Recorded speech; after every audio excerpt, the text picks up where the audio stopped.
ये आकाशवाणी का सागर केंद्र है। फ्रीक्वेंसी मॉड्यूलेशन 102.6 मेगाहर्ट्ज पे। आइए सुनते हैं ये भेंटवार्ता। भेंटवार्ता का विषय है राष्ट्रीय डॉक्टर्स डे। इस भेंटवार्ता में बुंदेलखंड मेडिकल कॉलेज सागर के अधीक्षक डॉक्टर एस.के. पीपल से बातचीत कर रहे हैं दीपक निषाद। नमस्कार श्रोताओं, स्वागत करते हैं आपका इस भेंटवार्ता में। बेहद खास मेहमान आज हमारे साथ इस भेंट वार्ता से जुड़े हुए हैं और बेहद खास दिन है जिसके ऊपर आज हम ये बातचीत करने जा रहे हैं। आज है राष्ट्रीय डॉक्टर्स डे, यानी 1 जुलाई का दिन जो होता है वो राष्ट्रीय डॉक्टर्स डे के रूप में मनाते हैं। और एक ऐसे ही समर्पित डॉक्टर एस.के. पीपल जो कि अधीक्षक हैं बुंदेलखंड मेडिकल कॉलेज सागर में, आज हमारे बीच हैं। आपका हम बहुत बहुत स्वागत करते हैं डॉक्टर पीपल। मैं सभी श्रोताओं को मैं नमस्कार करता हूँ, अभिनंदन करता हूँ। आज का जो दिन है 1 जुलाई का डॉक्टर्स डे का है। इस दिन में इसमें सभी लोगों को, जिससे मेरे बंधु हैं और सभी को शुभकामनाएं देता हूँ। जी डॉक्टर पीपल, बहुत बहुत शुभकामनाएं आपको भी और आपके समुदाय के तमाम लोगों को। और अब हम बातचीत की शुरुआत करते हैं। और जैसा कि हम आज सभी जानते हैं कि डॉक्टर्स की भूमिका बहुत बढ़ गई है और समाज में भी यदि हम देखें, हर व्यक्ति की आंखों में डॉक्टर्स के प्रति एक सराहना का भाव होता है, एक सम्मान का भाव होता है। निश्चित रूप से ये जो सम्मान है, इसे आपने अपने समर्पण और सेवा से हासिल किया है।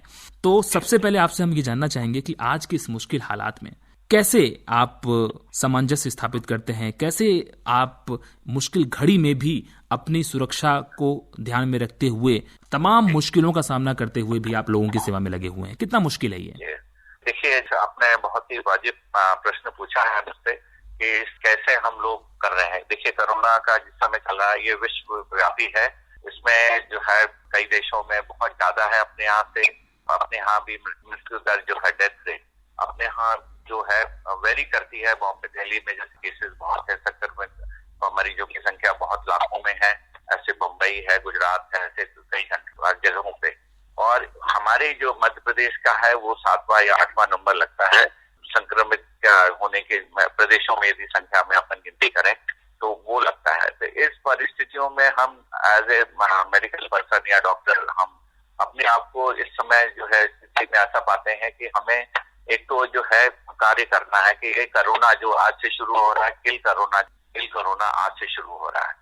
तो उस वाले संदर्भ में मैं अपने आप को देखता हूँ कि हमें सारे डॉक्टर जितने भी हमारे इसमें है, चाहे एलोपैथिक हो, आयुर्वेदिक हो या आयुष के डॉक्टर हो, सभी को इस किल कोरोना में हमें जो है इसमें पार्ट लेना है और इसको हराना है। लिटरली मैंने जो हमें बिल्कुल निश्चित रूप से ही अपने पूरे देश से जो है इसको हटाने का प्रण लेना है। तो मैं अपने सभी साथियों से ये निवेदन करूंगा, जो भी हो, कोई से भी पैथी के डॉक्टर हो और हमारे हेल्थ वर्कर हो, हमारे नर्सिंग स्टाफ है, सबसे मेरा अनुरोध रहेगा कि जो है वो प्रण लें कि हमें कोरोना को किल करना है। अब इस पे मैं आता हूँ व्यक्तिगत के हम कैसे सामंजस्य अपने पारिवारिक और प्रोफेशनल लाइफ में रखते हैं। तो देखिए, अब तो ये ऐसा हो गया है कि देखिए मैक्सिमम टाइम हमारा जो है 12 से 15 घंटे, कभी कभी 17-18 घंटे भी हमारा इसमें जाता है। मैं जैसे यहाँ पे अधीक्षक की भूमिका में हूँ तो मुझे पूरे हॉस्पिटल का मैनेजमेंट से लेके प्रशासन से तालमेल बनाते हुए और अपनी सारी चीजों को मैनेज करते हुए कि कहाँ से भी प्रॉब्लम आ रही है, मरीजों के इलाज से संबंधित हो या ड्यूटी के डॉक्टरों से संबंधित हो, ऐसे में वर्किंग आवर्स तो बहुत बढ़ गए। तो शाम को मैं 8-9 बजे से पहले शायद कभी नहीं पहुंच पाता हूँ, मगर इसमें मेरे को कोई थकावट नहीं, कोई शिकायत भी नहीं है, क्योंकि हमें करना है। यदि हम डॉक्टर होके यदि हम नहीं करेंगे तो दूसरे को हम क्या बोलेंगे। और ये डॉक्टरों का ही काम है और नर्सिंग हेल्थ केयर वर्कर का कि हमको इसमें हम लोग फ्रंट वर्कर हैं, फ्रंट जो फाइटर्स, जो वॉरियर्स जो लोग कहते हैं। तो हमको तो आगे रहना है, हमें अपने आप ही सुरक्षा रखते हुए कार्य करना है। तो वर्किंग हम अपने आप को समय जो है परिवार को अभी हमने पीछे रखा हुआ है। बच्चे मेरे बड़े हैं तो उसमें बहुत ज्यादा इश्यू नहीं है। पत्नी है वो भी डॉक्टर है तो वो सारी समस्याओं को बखूबी समझती है। तो वो चीजों को छोड़ के हमें कोई मेंटल कोई वो प्रॉब्लम नहीं है और हम अपनी पूरी ताकत से काम कर रहे हैं। निश्चित रूप से डॉक्टर पीपल, बहुत सराहनीय सोच है आपकी और इस जज्बे को ही सलाम करना पड़ेगा कि डॉक्टर्स का काम है, फ्रंट लाइन वर्कर हैं और इस जब ऊर्जा से और सोच से, सिद्धांत से जब आप संचालित होते हैं तो निश्चित रूप से कोई भी बाधा आपके सामने नहीं आती है। और ये बहुत बड़ा मूल्य है, जीवन मूल्य है किसी भी प्रोफेशन में अडॉप्ट करने के लिए, किसी भी पेशे में आत्मसात करने के लिए। डॉक्टर पिप्पल, आपसे अब हम जानना चाहेंगे कि आपने बीच में बात की कि मृत्यु दर को कम करना है, खासकर कोविड-19 के सिचुएशन में। और इस बार का डॉक्टर्स डे का जो थीम रखा गया है, जो थीम है वो भी यही है कि कोविड-19 के मृत्यु दर को हमें कम करना है। तो इस मृत्यु दर को कम करने के लिए क्या उपाय हैं, जनता भी क्या करे, आप क्या बताना चाहेंगे? मृत्यु दर कम करने के लिए जो हमारे जो as a being a doctor और एज ए गवर्नमेंट के जो निर्देश हैं और प्रशासन का जो है समन्वय है, उसके अनुसार देखिए हमें सबसे पहले जो है इसमें दो तरह के एस्पेक्ट होते हैं कि एक तो हम इसको जो है जो भी इन्फेक्टेड संक्रमित व्यक्ति है उसको हम आइसोलेट कर पाए। तो सबसे पहले आइडेंटिफिकेशन है कि उसको हम आइडेंटिफाई करें। इसके लिए सभी का, जनता का पूरा सहयोग चाहिए रहेगा। किसी भी व्यक्ति को यदि कोई से भी सर्दी खांसी, गले से संबंधित और जुकाम से संबंधित है और साथ में बुखार है तो कोई लापरवाही ना करें। तुरंत अपने जो है फीवर क्लिनिक सागर जिले में संचालित की जा रही है, गाँवों के लेवल पे भी और शहर के लेवल पे भी। शहर में मेडिकल कॉलेज के बगल में डिस्ट्रिक्ट हॉस्पिटल में जो है फ्लू क्लिनिक चल रहा है, जो कि मेडिकल कॉलेज के द्वारा ही संचालित किया जा रहा है उसमें। और शहर में 4-5 जगह और है, बकरोनिया में है, चमेली चौक है और 2-3 जगह और भी है। तो ये इसलिए है कि आपको सेल्फ असेस करना। मैं सभी जनता से और सारे सामान्य व्यक्तियों से अनुरोध करता हूं कि आपको जरा भी सेल्फ असेसमेंट करें। यदि आप डॉक्टर के पास नहीं पहुंच रहे, यदि आपको ऐसा लग रहा है कि आपको प्रॉब्लम है, तो आप हमारे जितने भी जो फीवर क्लिनिक या फ्लू क्लिनिक है उसमें जाएं और अपना परीक्षण कराएं। आपको बिल्कुल आपको ट्रीटमेंट मिलेगा। तो इससे कम से कम हम जो आइडेंटिफिकेशन हो पाता है कि हम अपने लोगों का, यदि आपका हमें लगता है हमारे डॉक्टर्स को कि आपको जो सैंपल लेने की आवश्यकता है, वो आइडेंटिफिकेशन है, तो वो जरूर जाएंगे। तो आपको लगेगा, वो लगता है तो वो सैंपल लेंगे। सैंपल लेने के बाद आपकी रिपोर्ट नेगेटिव आ जाती है तो बहुत अच्छा है। यदि पॉजिटिव आती है तो हमें हमारे यहाँ पूरे जो बुंदेलखंड मेडिकल कॉलेज डेडिकेटेड जो कोविड हॉस्पिटल है, इसमें जो है पूरे संपूर्ण इलाज की जो है व्यवस्था है और सभी चीजें हमारे पास, हर चीज का यहाँ पे मैनेजमेंट है और हम सरकार ने हमारे यहाँ सफिशिएंट जो है साधन बनाए हुए हैं।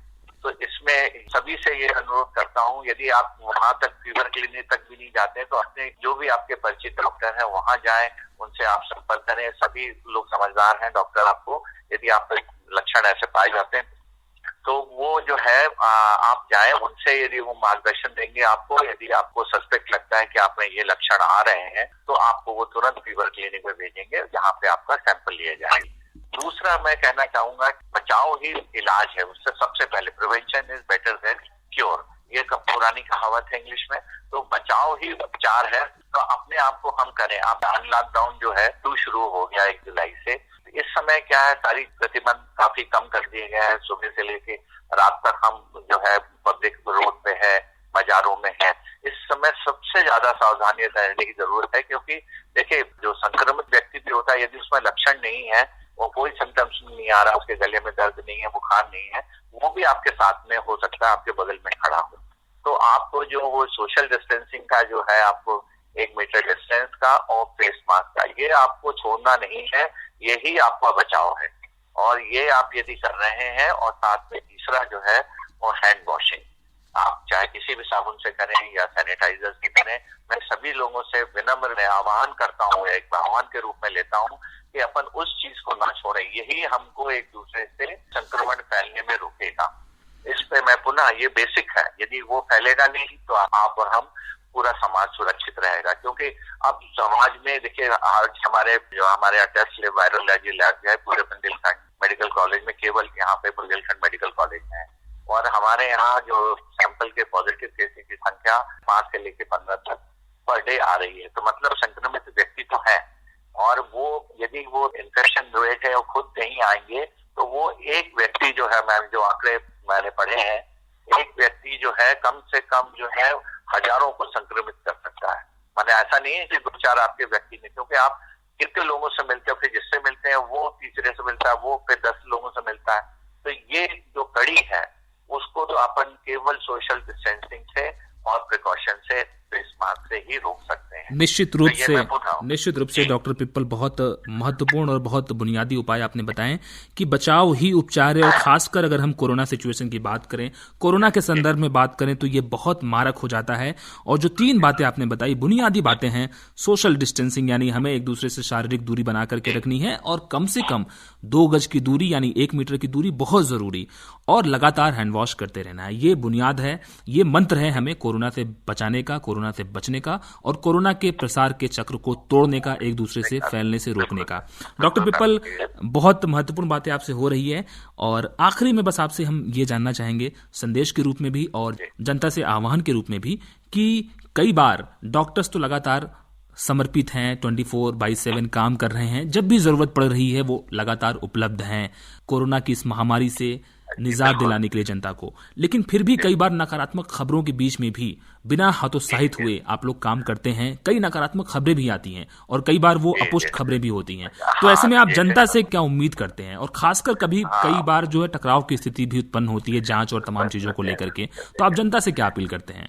देखिए, इस संबंध में मेरा सभी जितने भी महानुभाव है और पब्लिक है, सबसे मैं ये अनुरोध करता हूँ, बीइंग ए हेल्थ प्रोफेशनल, कि आप जो है इसको पॉजिटिव वे में लें। डॉक्टर्स आपके लिए इलाज के लिए हैं, आपका बेहतरी चाहते हैं, आपके स्वास्थ्य का पूरा ध्यान रखना चाहते हैं। कोई भी डॉक्टर हो, मैं हूँ या कोई भी एक सामान्य डॉक्टर हो, किसी भी पैथी का हो, तो उसके लिए आप माने वो भाव रखें कि वो आपकी बेहतरी के लिए आ रहा है। आपको ऐसा नहीं कि आपको परेशान। अच्छा, होता क्या है प्रैक्टिकली कि हम किसी केस को हमने देखा, जिनको लगा कि फीवर क्लिनिक में आया, जो बेसिकली हमारा एंट्री पॉइंट है, उसमें आया, हमने उसको बोला सैंपल के लिए, तो उसे लगता है झंझट में कहाँ जाऊंगा, और यदि मैं पॉजिटिव आ गया, मन में एक भाव आता है कि मेरे को यहाँ पे 14 दिन के लिए क्वारंटीन कर देंगे, और जो है, और यदि पॉजिटिव आ गया तो हॉस्पिटल में बंद कर देंगे। तो ये जो भाव आते हैं, ये भाव 14 दिन वाला जो भाव है, वो बहुत ही माने मैं समझ सकता हूँ मानसिक तौर पे कठिन होता है कि अपने आप को लोगों से दूर रखना, अपने आप से आइसोलेशन में या क्वारंटीन में रहना, और एक मेंटल फाइट होती है सबके लिए, चाहे कोई भी हो, चाहे वो गरीब आदमी हो, चाहे अमीर आदमी हो। तो उसमें आदमी का क्या होता है कि जैसे हम लोग, हमारी टीम या हेल्थ वर्कर या दूसरे वर्कर, आंगनवाड़ी वर्कर हैं या नर्सिंग स्टाफ है, ये लोग जाते हैं, तो ये लोग बस इस चीज से डर जाते हैं, ये आए हैं जांच करेंगे, हम पॉजिटिव निकल गए तो हमको पकड़ के ले जाएंगे। तो ये जो है प्रशासन के तौर पे ये जरूरी भी, यदि हम आइडेंटिफिकेशन के बाद यदि हम आइसोलेट नहीं कर पाएंगे तो ये फैलने का जो है अंदेशा बढ़ जाता है। जैसे मैंने बताया, एक आदमी हजारों व्यक्ति को संक्रमित कर सकता है, चेन को। तो ये चीज को जनता को समझना होगा। इसमें यदि आप चाहेंगे हमारे गली में या मोहल्ले में डॉक्टर आ रहा है, उस पर अटैक कर दें, तो वो बिल्कुल नहीं है। हम लोग तो आपकी बेहतरी के आ रहे हैं, समाज की बेहतरी के लिए हम लोग आ रहे हैं, काम कर रहे हैं। हमारे यंग जनरेशन के डॉक्टर्स हैं, वो गली गली जा रहे हैं, तो वो इसलिए आ रहे हैं कि हम इस जो महामारी फैली है उससे हम आपको बचा सकें, पूरे शहर को बचा सकें, पूरे प्रांत को बचा सकें, या पूरे देश को बचा सकें। उस भाव को समझना होगा। कोई हम लोग कोई ऐसे तो है नहीं कि डंडे मारेंगे या करेंगे, केवल ये है कि हम आपका बेहतरी चाहते हैं, यदि है तो हम उसका आपका जो आगे का ट्रीटमेंट प्लान है वो करेंगे, और नहीं तो फिर आपको कोई रखने का हो गए। हम लोग के पास बिल्कुल कोई नहीं चाहता कि आप जो है हमारे यहाँ आए और रहें। तो ये सोच थोड़ी सी पॉजिटिव बदलने की मैं सबसे अपील करूंगा जनता से कि आप डॉक्टर के प्रति ये भाव रखें कि आप जो है हम उनकी बेहतरी के लिए उनके पास जा रहे हैं। जी, तो ये चीज समझने की है। जी, इस बात को समझना बहुत जरूरी है कि डॉक्टर यदि आपके पास आ रहे हैं तो आपके और आपके परिवार की बेहतरी के लिए आ रहे हैं। और जो मंत्र आपने दिया बहुत जरूरी है कि बचाव ही उपचार है, इसी बात को हमें समझना पड़ेगा। और बचाव के तमाम उपाय जो आपने बताएं, उन उपायों को हर व्यक्ति को अपनाना पड़ेगा, तभी हम इस कोरोना की लड़ाई को जीत सकते हैं। और एक और महत्वपूर्ण बात कि जितनी जल्दी आप पहचान जाएंगे कि आपको कोरोना है या नहीं है, जितनी जल्दी आपका अलगाव होगा यानी आइसोलेशन, और जितनी जल्दी आपका इलाज होगा, उतनी ही जल्दी आप स्वस्थ हो जाएंगे, उतनी ही जल्दी आप सही होकर के घर चले जाएंगे, और औरों को भी, अपने निज सगे संबंधियों को भी संक्रमित होने से बचा पाएंगे। बहुत अच्छा लगा आपसे बात करके। डॉक्टर एस के पिप्पल, अधीक्षक बुंदेलखंड मेडिकल कॉलेज, एक बार पुनः आपको बहुत बहुत शुभकामनाएं। और आपके माध्यम से डॉक्टर फ्रेटर्निटी, डॉक्टर समुदाय के तमाम पेशेवरों को जो आज इस मुश्किल हालात में देश के समाज के साथ खड़े हैं और न सिर्फ खड़े हैं बल्कि फ्रंट लाइन में आकर के फ्रंट लाइन योद्धा बन करके इस बीमारी से आंखों में आंखें डाल करके इसे मात दे रहे हैं और लगातार कई संक्रमित व्यक्ति स्वस्थ होकर घर लौट रहे हैं। निश्चित रूप से आप सभी बहुत शुभकामनाएं और बधाई के पात्र हैं। बहुत बहुत शुभकामनाएं आपको। धन्यवाद। बस अंत में भी ये कहना चाहूंगा कि हम जो है सागर में जो है हम लोग पूरी कोशिश कर रहे हैं कि जो कोरोना को हम हरा पाएं, और इसीलिए बस एक अंत में ये कहूंगा कि खान पान पे विशेष ध्यान दें और अलग अलग चीजें ना खाएं, बाहर का भोजन भी कोशिश करें कि ना लें, और सबको सलाह है बच्चे घर से बाहर ज्यादा ना लाएं, 10 वर्ष के बच्चे और जो 65 साल से ऊपर के व्यक्ति हैं उनको भी जरूरी हो तो ही जाए, अदरवाइज ना जाए, और अपना खान पान बिल्कुल कंट्रोल में रखें, और यदि वो सब रहेगा तो अपन सब स्वस्थ रहेंगे। जो मेन चीज जो मैंने शुरू में कहा था बचाव, तो बचाव के 3 ही मंत्र हैं कि जो हम सोशल डिस्टेंसिंग रखें आपस में, दूसरा जो है फेस मास्क लगाएं। बहुत जरूरी नहीं है कि आप बहुत अच्छा मास्क लें या बहुत महंगा मास्क लें, आप मास्क होना चाहिए, और कपड़े का भी हो सकता है, साधारण का है, या बाजार में भी सस्ते भी बहुत उपलब्ध हैं। N95 लगाने की बहुत आवश्यकता नहीं होती है किसी को जब तक आप बहुत संक्रमित व्यक्ति से मिलें, तो ये जो है मास्क लगाएं। तीसरा जो है वो हैंड वॉशिंग। आप कहीं पे भी देखिए आप हर चीज को हाथ से टच करते हैं, तो जब भी आप बाहर रहें मास्क लगा रहता है तो यूजुअली हाथ चेहरे पे नहीं जाता है, और तो वो अवॉइड करें, हाथ अपने बिल्कुल दूर रखें, और जैसे भी कार से जाएं या किसी भी चीज से जाएं, घर पहुंचते हैं तो तुरंत हाथ धोएं, बिल्कुल हाथ धोने के बाद ही, और बीच में भी सैनिटाइजर यदि आपके पास है, बाजार में है या ऑफिस में है, सैनिटाइजर का फ्रिक्वेंटली इस्तेमाल करें, इससे हम इस कड़ी को तोड़ पाएंगे। और ऐसे ही मैं आशा करता हूँ कि हम लोग कोरोना को हराने में कामयाब हो सकें। जी। डॉक्टर एसके पीपल, अधीक्षक बुंदेलखंड मेडिकल कॉलेज सागर से आप आज इस खास मौके पर डॉक्टर्स डे के ऊपर हमारे श्रोताओं से मुखातिब हुए, आपका बहुत बहुत शुक्रिया। जी धन्यवाद दीपक जी, बहुत बहुत धन्यवाद। राष्ट्रीय डॉक्टर्स डे, इस विषय पर अभी आप बुंदेलखंड मेडिकल कॉलेज सागर के अधीक्षक डॉक्टर एसके पीपल से दीपक निषाद की बातचीत सुन रहे थे। ये आकाशवाणी का सागर केंद्र है।